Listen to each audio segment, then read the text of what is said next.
François Tétu de Desjardins avec nous. Maintenant, on regarde un peu les performances boursières depuis le début de l'année, mais les gens n'ont rien retenu du début de l'année. Ils retiennent surtout le dernier mois. Ça n'est pas facile. C'est dur pour le cœur. En fait, on avait un marché canadien qui était dans quand même, qui était un des marchés qui avait le mieux performé cette année. Jusqu'à mi-année, notamment, principalement à cause du pétrole. On approchait là, 14 si ma mémoire est bonne. Et on a quand même dégringolé avec un prix du pétrole qui a périclité assez rapidement, qui est tombé de la falaise. Donc, oui. Juste un petit aparté. Oui, François. Ceux qui pensent de l'essence pas cher, là, c'est autour d'une 24, là, présent. Allez donc mettre de l'essence. Petit conseil. Oui. Hein? Pièce 35 demain. Fait que, non, écoute. Ça change vite. Autant que le marché, oui, buy the dip. Ouais. Quand que, par exemple, à la pompe, ça baisse, bien là, c'est achète de dip. Oui. Est-ce qu'on peut faire des parallèles entre ce qui est en train de se passer et ce qui s'est passé à peu près entre 82 et 89? Ça n'a pas été facile, là. Non, mais c'est ça. Je suis revenu avec... Parce que le mois dernier, j'avais ce graphique-là, puis on en avait parlé. J'avais dit, écoutez, ça serait peut-être bon de prendre... on en parle depuis un certain temps. Les marchés sont pas surévalués, bien évalués. On parle peut-être d'une légère correction, peut-être de prendre des profits. Alors, on en a parlé le mois passé. C'est arrivé. On a eu un recul des marchés la semaine dernière, beaucoup de volatilité. Par contre, moi, si je regarde l'ensemble de la toile de fond économique, en quelque part, c'est que, bon, on n'est pas c'est un slow growth, une croissance qui est lente, on n'est pas en récession. Habituellement, on tombe dans des marchés baissiers ou des bear markets, dans des conditions de récession. On n'est pas là-dedans. Donc, on a un recul des marchés, sauf qu'un peu comme en 87, par exemple, on a eu un recul. Sauf que, bon, en dedans des mois qui ont suivi, on a récupéré. C'était quand même beaucoup plus brutal, parce que, si on se rappelle, c'était quand même un recul. Les japonaises, ça? Dans 87, on avait eu un recul, le Black Monday, de quoi, 20 23 sur les marchés.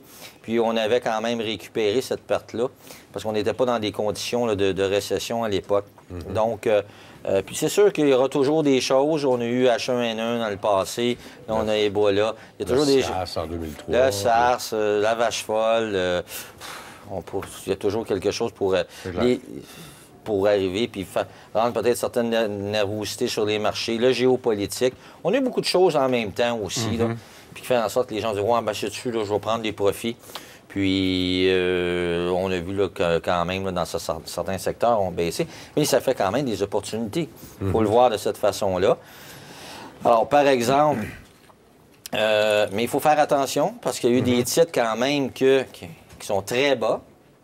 T'sais, si on prend dans les ressources naturelles, dans les métaux, les barriques ou peu importe, ou même, je regardais Reitman, qui est très, très bas. Sauf que ce matin, dans le Globe, il y avait un bon article sur le marché du détail. Les détaillants, ça ne sera pas facile. On l'a vu la semaine passée. Tu es supposé être en pleine reprise aux États-Unis, puis tu as des ventes au détail négatives. Il y a quelque chose qui ne marche pas. Là. Puis, les gens achètent par Internet, etc. Donc, pas facile. C'est le meilleur prix. C'est ça, cherchez ça. Les gens magasinent. Donc, même s'il y a des titres qui sont pas chers, on prend l'exemple de Barrick des ressources, on prend Reitman dans le détail, peut-être qu'ils resteront pas chers pendant un bon bout de temps. Il faut faire attention à ces titres-là. Moi, je suis bien poli. Sauf que, par contre, si vous avez des titres qui ont reculé, je pense, par exemple, à un Canadian Natural Resources dans le pétrole, bien là, à ce moment-là, je considérerais peut-être le regarder, parce que c'est une des ressources, une commodité au niveau du pétrole, malgré le fait qu'on a une surproduction en tant que telle, là, parce qu'on a une oversupply momentanée, là, mais quand même. Je veux dire, c'est des titres que je porterais plus mon attention là-dessus que, parce qu'ils ont corrigé, que les titres qui sont très bas, qui peuvent le rester bas longtemps. D'autres titres qui ont corrigé, je regardais, puis ça, c'est un des conseils qu'on donnait à nos clients. On a eu des titres comme Wells Fargo, JP Morgan, des bonnes compagnies avec des bonnes franchises, etc. Puis des titres qui ont reculé de 12-13 %. Alors, à ce moment-là, pourquoi pas en acheter? Vous avez... c'est un aubaine, là. C'est un peu ce que Warren Buffett disait la semaine passée. Là, il y en a plusieurs, là, ça caché, là, pas à peu près. Là, ça a craché un petit peu. Là. 10 on parle d'une force corrective. Toronto, c'est pas les seuls. Là, en Europe, là, j'ai dit que ça allait, c'était pas tellement beau. Warren Buffett s'est dit, lui, moi j'achète. Je vends pas, moi, là, j'achète.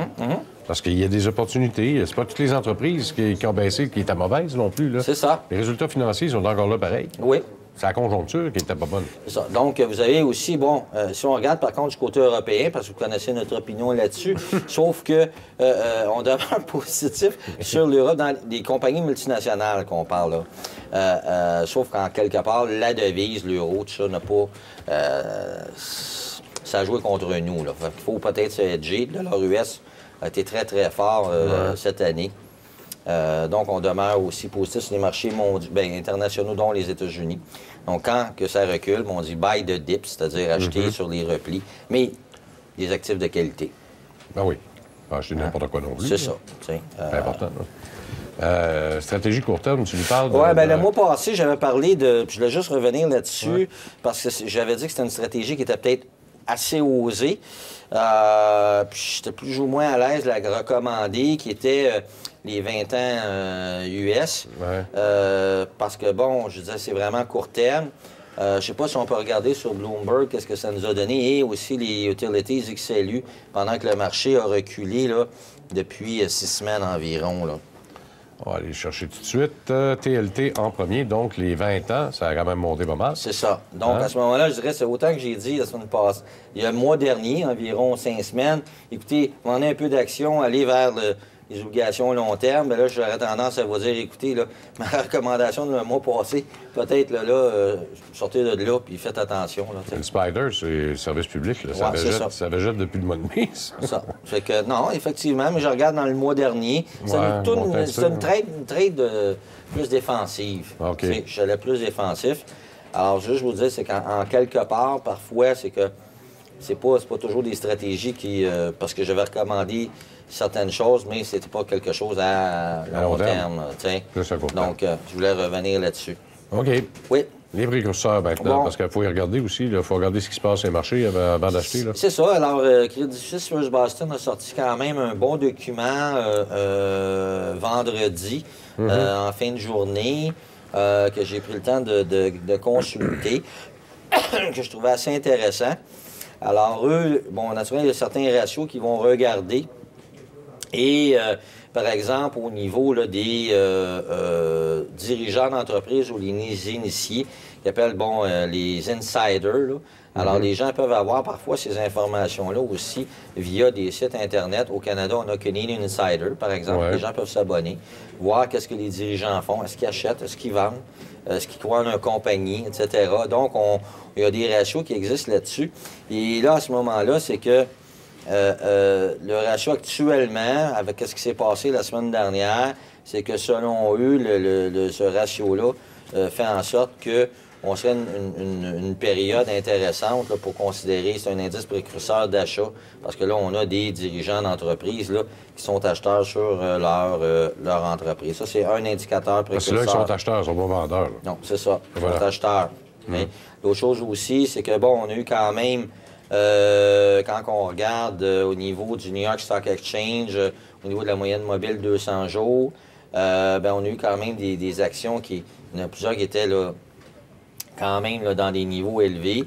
Sauf que si on regarde, là, il y a des titres quand même au niveau de leur moyenne 200 jours. On a, je pense que c'était 23 ce qu'on disait. Oui, c'est ça. Si je regarde, depuis décembre 2011. Donc ça aussi, c'est un indicateur là, que beaucoup de titres sont venus sur leur moyenne de 200 jours, etc. Donc, mais qui ne les perce pas. Donc, ça, c'est à considérer sur des gros titres. Oui, parce qu'une fois qu'il est percé, Lynn Ribard te dirait, là, on touche plus. Oui, j'ai vu son commentaire ce matin aussi. Là.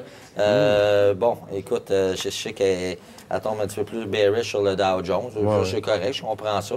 Sauf que moi, je le regarde un petit peu plus comme je dis, bon, OK, je comprends son point tactique. Sauf que moi, je regarde en termes fondamentaux. Puis je me dis, bon, écoute... aller vers des actifs de qualité avec des bons titres à dividendes. Puis moi, je crois que, bon, sur une plus longue période, on n'est pas en 2008 ou 2009, on n'est pas en situation de crise financière. Donc, à ce moment-là, je crois que, par exemple, ça pourrait être une question de temps que mettons, le marché baisse de 7-10 bien, on achète, et puis dans les mois qui suivent, c'est un point d'entrée. Mais à ce moment-là, les rendements devraient être intéressants.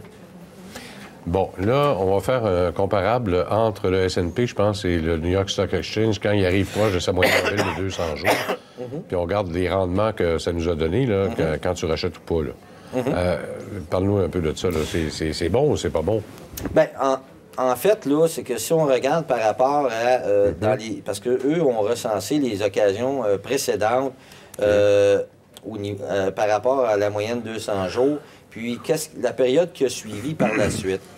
Alors, si on regarde là au niveau de la performance absolue, puis en moyenne, c'est que une personne qui, par exemple, là, a investi en se fiant à cet indicateur-là, c'est que dans le trimestre qui a suivi, le rendement moyen, ça c'est recensé depuis 1994, a été 3,1 Ça veut dire que, bon, on a eu un recul des marchés, les gens ont pris des positions. Alors, le rendement, en moyenne, là, on n'a pas vraiment beaucoup de rendement négatif. Je pense que c'est arrivé à une ou deux occasions. Là. Il y a eu le marché baissier de 2002. Et puis, il y a eu en 2008, naturellement, c'était négatif. Mais en moyenne, là, on n'est pas dans un marché baissier. Alors, les gens qui achètent là, sur 3 mois, là, ils devraient réaliser, là, on arrive en novembre, décembre, jusqu'en janvier, on devrait être en rendement positif. Parce qu'il arrive toujours un moment ou l'autre où c'est plus difficile. 2008, il n'y avait rien à faire. Là. Tout était vendu. Qualité, pas qualité, ça dompait, puis on voulait rien savoir. C'est ça. Effectivement. Puis c'est un petit peu ça. Des fois, les gens, un peu comme... j'ignore son nom, le jeune homme qui nous m'a précédé. Jean-Pierre Olivier. Bon, c'est ça. Donc, en fin de compte, c'est un peu ça que c'est que les gens ont... C'est sûr qu'ils se rappellent encore là, des souvenirs de 2008 puis 2009. Mais en quelque part, les conditions sont différentes. Puis on vend pas tout, puis pas des actifs de qualité pour s'en aller cash à...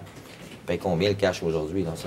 Des fois, tu payes pas. Bien, tu payes pas, parce que bon, quand tu calcules les impôts, tu calcules l'inflation. Tu payes pas, c'est ça que je disais. Tu payes pas. Alors, il y a beaucoup de pays là, qui, actuellement, les rendements sont négatifs. Bon, puis les obligations. Bon, les obligations, là, c'est parce que j'assistais à une bonne présentation de David Wolf.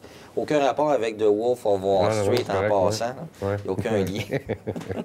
Alors, David Wolf qui a fait une bonne présentation. Puis j'en parle de temps à autre, des obligations à long terme, les taux long terme. Et puis, lui, sa thèse, ce qu'il mentionnait, c'est que les gens parlent de hausse de taux, etc., sauf qu'en quelque part, c'est qu'ils prennent la moyenne ou les taux moyens, ils reculent quand même sur une période d'environ 50 ans, où si on prend la moyenne des taux qui est autour de 6,6 OK. Mais si on la prend à plus long terme, puis lui, il croit que là, il recule quand même jusqu'en 1873, ma fameuse charte que j'ai déjà montrée ici. Alors, on a une moyenne de 3,6 Alors, ce qu'il mentionne, c'est que, en fait, oui, les taux vont possiblement augmenter, mais on va revenir à la moyenne, mais la moyenne long terme et non la moyenne qui est souvent utilisée. Là. Donc, oui, des hausses de taux possibles, mais pas assez pour affecter les portefeuilles de la portion obligataire. Bon, bien, extrêmement intéressant. Encore une fois, François Tétu, merci beaucoup. Merci beaucoup d'avoir été là. Demain, on revient avec les questions, je vous le promets. D'ici là, portez-vous.